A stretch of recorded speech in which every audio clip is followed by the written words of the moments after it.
अध्याय 26। जय हो बानी बैरिंगटन की।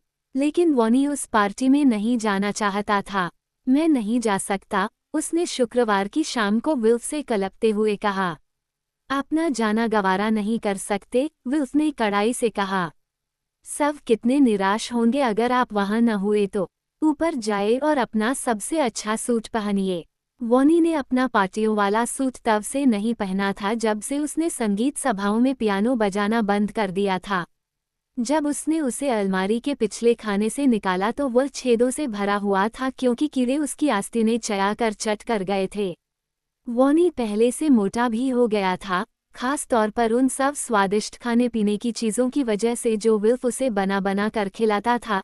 इसलिए पतलून की कमर पर से उसका पेट बाहर को निकल आया था जिससे उसके पांचे ऊपर उठ गए थे। चलो, अच्छा होगा हम तुम्हें सजाएं संवारें, उसने डेंडिलायन से कहा और काली मखमल की एक टाई उसके गले में दोहरा फंदा देकर बांध दी। लो, ये तुम्हारे सीने की सफ़ेदी पर खूब जचेगी। लेकिन डेंडिलायन का ऐसा ख्याल नहीं था। मैं होटल के बैरे की तरह लग रही हूँ, उसने शीशे में अपने प्रतिबिंब को घूरते हुए सोचा। लोग मुझसे चाय, बिस्कुट और दूसरा सामान लाने की फरमाइश करने लगेंगे। तभी दरवाजे पर दस्तक हुई और विल्फ अंदर आया। टैक्सी आ गई है, उसने कहा। ओहो, ये सूट तो अच्छे दिनों की यादगार लगता है, क्यों? फिर उसका ध्यान बिल्ली पर गया। तुम तो होटल के वेरे जैसी लगती हो, उसने दबी हुई हंसी के साथ कहा। लोग तुमसे चाय, बिस्कुट और दूसरा सामान लाने की फरमाइश करने लगेंगे। धत्तेरे की, डेंडिलायन ने सोचा। तभी बाहर से कार के हॉर्न की आवाज आई। चलो, चलो, समय हो गया है, विल्फ ने कहा। चलो चलें। कला वीथिका जाते समय टैक्सी में वॉनी इतना घबराया हुआ था कि उसके पेट में दर्द होने लगा। उसे वुडफोर्ड में अपना पहला दिन याद आया जब वह सुपर बाजार में खरीदारी करने गया था और हर एक ने उसे घूरा था और उसे देखकर इशारा किया था, मानो वह कोई राक्षस या अजूबा था। अगर वैसा ही आज शाम भी हुआ तो। जब वह कला वीथिका पहुंचकर टैक्सी से उतर रहा था तो उसने देखा कि डेंडिलायन कांप रही थी, और उस बीच जब विल्फ टैक्सी को पैसे दे रहा था, उसने बिल्ली को अपनी बाहों में उठाकर भींच लिया। सब ठीक हो जाएगा, बिल्लो, लेकिन उसे पक्का विश्वास नहीं था कि ऐसा होगा। सब ठीक हो जाएगा। कला वीथिका की खिड़कियां रात के अंधेरे में बिजली से जगमगा रही थीं और जैसे जैसे वे करीब आते जा रहे थे, उन्हें बातों की भनभनाहट, हंसी की आवाज और गिलासों की खनखन सुनाई दे रही थी। लकड़ी के बने वीथिका के विशाल दरवाजे खुल गए और कैसा दृश्य था बानी की आंखों के सामने। उसके चित्र वहां सजे थे। चीनी मिट्टी की प्लेट पर रखी मोटी रोहू मछली, समुद्री दृश्य, मखमल की टोपी पहने नौजवान और बाकी सब तस्वीरें भी, सब की सब कायदे से प्रदर्शित और अच्छी तरह प्रकाशित। इतने सारे लोग भी थे वहां, और जब बानी, विल्फ और डेंडिलायन कमरे में दाखिल हुए तो वे सब मुड़े और एकटक देखने लगे। पल भर के लिए बिल्कुल सन्नाटा छा गया, और फिर उन्होंने तालियां बजानी शुरू कर दी। तालियों की आवाज बढ़ती गई, ऊंची और ऊंची होती गई और चलती रही, चलती रही। सहसा वॉनी को लगा कि वो उन पुराने अच्छे दिनों में पहुंच गया है। ये संगीत सभा के समापन जैसा था, जब उसे पता होता था कि वह सैकड़ों हजारों लोगों की जिंदगी में सुंदरता और खुशी लाया है, और उसने उन्हें कुछ ऐसी जादुई चीज दी है जिसे वे कभी नहीं भूलेंगे। ऐसे मौक़ों पर हमेशा बानी को प्रसन्नता हुई थी, और चूंकि अब ये संगीत सभाओं में पियानो नहीं बजाता था, उसका ख्याल नहीं था कि ऐसी शाम वह फिर कभी देख पाएगा। उसका दिल गर्मजोशी से जगमगाने लगा, और जैसे ही तालियों की आवाज़ अंततः मध्यम पड़ने लगी, कोई चिल्लाया, जय हो वॉनी बैरिंगटन की। Hip hip hurray, hip hip hurray, hip hip hurray. हे भगवान, आज की रात यहाँ हर कोई था, और हर एक व्यक्ति वॉनी से बात करना चाहता था। श्रीमती हेवरफोर्ड स्नफली भी यहाँ मौजूद थी, एक अद्भुत हैट पहने जिसमें एक लंबा सा गुलाबी पंख लगा हुआ था और जिसके सिरे से एक चमगादड़ लटक रहा था। चमगादड़ ने एक बड़ी नफीस सी टोपी पहनी हुई थी, जिसे एक हरे फीते से थोड़ी के नीचे बांधा हुआ था ताकि चमगादड़ के उल्टे लटकने पर वह गिर न जाए। तो आप हैं वह अद्भुत व्यक्ति जिसने मेरा देवदूत खरीदा है, श्रीमती हेवरफोर्ड स्नफली चिल्लाईं। हमारा घर आरामदेह हो गया है न? स्वीटी। और चमगादड़ ने सिर हिलाकर हामी भरी। अब हम सब यूं गर्म रहते हैं जैसे रज़ाई के अंदर हों, और सभी चमगादड़ों को टोपियां और हैट मिल गए हैं पहनने के लिए। आप कभी हमारे घर आइए, जरूर आइए। और वॉनी ने वादा किया कि वह आएगा। एक दूसरे का हाथ थामे एक नौजवान जोड़ा वॉनी के पास आया और उससे बोला, मिस्टर वेरिंगटन, हम आपका शुक्रिया अदा करना चाहते हैं। अगर आप न होते तो हम कभी मिले न होते। इस बात ने बानी को चक्कर में डाल दिया। शायद तुम कोई गलती कर रहे हो, उसने कहा, मेरे ख्याल से हम एक दूसरे को नहीं जानते।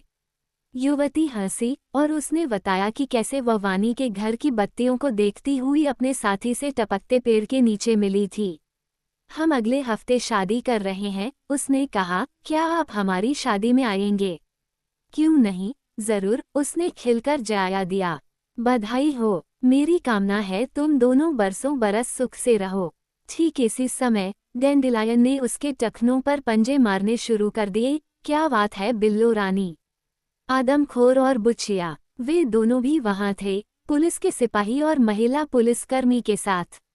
बानी बिल्ली के पीछे पीछे गया जब वो कूदती फांदती कुत्तों के पास पहुंची और उन्होंने उसका मुंह चाटना और उसके साथ लिपटना शुरू किया। हालांकि बानी को एहसास नहीं हुआ, मगर जिस समय वह पुलिसवालों से बात कर रहा था, जानवर भी उत्तेजित स्वरों में एक दूसरे से बातचीत कर रहे थे। हम अब जासूस इंस्पेक्टर बना दिए गए हैं, पुलिस के सिपाही ने गर्व से कहा। हम दोनों को जेलिट मामले के बाद तरक्की दी गई। कितनी बढ़िया बात है। मैं सोच नहीं पा रहा हूँ कि मेरी बिल्ली और तस्वीरें खोजने के लिए तुम दोनों को मैं किन शब्दों में धन्यवाद दूँ। आप लोगों ने ये किया कैसे? उसने जो आफ्टर शेव लगाया हुआ था उससे मेरे अंदर शक पैदा हो गया, महिला पुलिसकर्मी ने कहा। और फिर जब मैंने देखा कि वह अपने कुत्तों के साथ कैसी बदसलूकी कर रहा है तो मैं जान गई कि वह खोटा सिक्का है, और फिर हर चीज़ वहीं से खुलती चली गई। अलबत्ता हम आदमखोर और बुचिया के बिना ये सब न कर पाते। जैस्पर के गिरफ्तार होने के बाद से ये कुत्ते कहाँ रहते हैं? कांजी हाउस में। मुझे पता नहीं इनका क्या होगा। मैं तो खुद इन्हें ले लेती, मगर मैं दिन भर काम पर बाहर रहती हूँ और मेरी बगिया बहुत छोटी है, महिला पुलिसकर्मी ने कहा। अरे, तो फिर इन्हें आकर हमारे साथ रहना चाहिए, वॉनी ने फौरन कहा, और इसी के साथ कुत्तों ने उत्तेजित होकर लगातार भौंकना शुरू कर दिया। डैंडेलियन इतनी जोर से घुर घुर करने लगी कि उसे पार्टी के शोरगुल और बिगुल के फोटोग्राफर की फ्लैशगन की पुफ्फ पुफ्फ के ऊपर सुना जा सकता था। जानवर कितने अजीब होते हैं न, पुलिस के सिपाही ने कहा। कोई यह भी सोच सकता है कि इन्हें मालूम है हम क्या बातें कर रहे हैं। सहसा एक महिला वॉनी की बगल में प्रकट हुई। हेलो मिस्टर वेरिंगटन, मैं फिलोमिना फिलेन हूँ। मुझे उम्मीद है आपको पार्टी में आनंद आ रहा है। बिल्कुल बिल्कुल, जितना मैंने सोचा था उससे कहीं ज्यादा, वॉनी ने कहा। अरे, आपने तो खाने पीने के लिए कुछ लिया ही नहीं, उसने कहा। ऐसा नहीं चलेगा। मुस्कराते हुए उसने एक बैरे को बुलाया जिसने एक ट्रे उठाई हुई थी। विल्फ भी पास ही दांत दिखाता हुआ खड़ा था। ट्रे पर चखने चुगलाने के लिए जो चीजें पेश की गई थीं, वे बड़ी गैर मामूली थीं। टोस्ट के छोटे छोटे टुकड़े, हर टुकड़ा डाक के टिकट से ज्यादा बड़ा नहीं, और हर टुकड़े पर 3 भुनी हुई फलियां थीं। मुझे एक बार अखबार में पढ़ी यह बात याद थी कि आपको भुनी हुई फलियां पसंद नहीं है, लेकिन विल्फ ने मुझे बताया कि यह सच नहीं है। उसने मुझे बताया कि आप इन्हें बहुत पसंद करते हैं, फिलोमिना बोली। सो हमने ये खास तौर पर आपके लिए बनवाई हैं। कितना ध्यान रखा आपने, वॉनी ने कहा। और ये दूसरी चीज जो है, ये तो मछली से बनी है न? कच्ची मछली से। क्या ये बिल्ली के लिए हैं? अगर उसका मन करे तो वह इनमें से कुछ ले सकती है, विल्फ ने कहा, लेकिन सब की सब नहीं, क्योंकि आज की शाम यहाँ कोई और भी है जिसे कच्ची मछली पसंद है। अपने पीछे नजर डालिए। उसके पीछे मुलायम खिचड़ी वालों वाली एक बुजुर्ग सी महिला खड़ी थी। उसने मरकतके से हरे रंग का रेशमी किमोनो पहन रखा था और उसके हाथों में तह किए कागज से बनी एक सफेद चिड़िया थी। ओ हारू, वॉनी ने उसका नाम लिया, पर वो इससे अधिक और कुछ नहीं कह पाया, क्योंकि उसका दिल इतना भरा हुआ जो था। ओ हारू मुस्कुराए और उसने झुककर अभिवादन किया और कागज की वनी चिड़िया उसे थमा दी।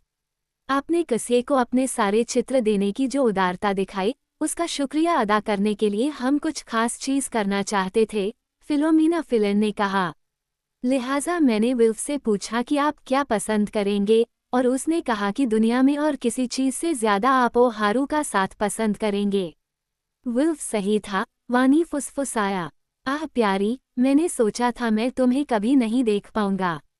कितने दिन ठहरोगी तुम यहाँ? तुम कितने दिन चाहते हो कि मैं ठहरूं? ओ हारू ने पूछा। जीवन के अंत तक, वॉनी ने कहा। हमेशा हमेशा।